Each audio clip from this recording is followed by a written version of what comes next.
Avec le succès de la fin de la guerre à Gaza, Donald Trump tourne son attention vers l'invasion de l'Ukraine par la Russie. Apporter la paix en Europe sera un défi et nécessite une diplomatie différente.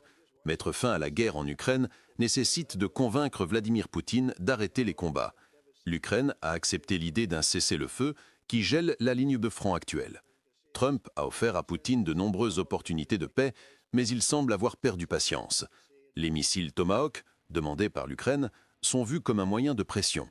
Le Tomahawk est un missile précis de 5,5 mètres de long qui vole à basse altitude et est utilisé par les sous-marins et croiseurs américains et britanniques pour frapper des cibles terrestres.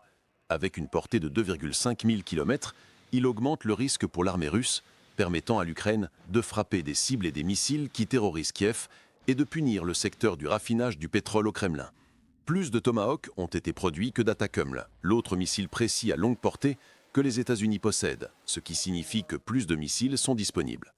La vue des missiles américains frappant des installations militaires russes à l'intérieur de la Russie serait une illustration de l'échec diplomatique de Poutine. Il y a quelques défauts dans ce plan. Il n'est pas clair comment l'Ukraine lancera des armes conçues pour être lancées depuis des navires. Même si le défi technique est résolu, les États-Unis pourraient ne pas avoir suffisamment de réserves. Le Pentagone possède un peu plus de 4000 Tomahawk.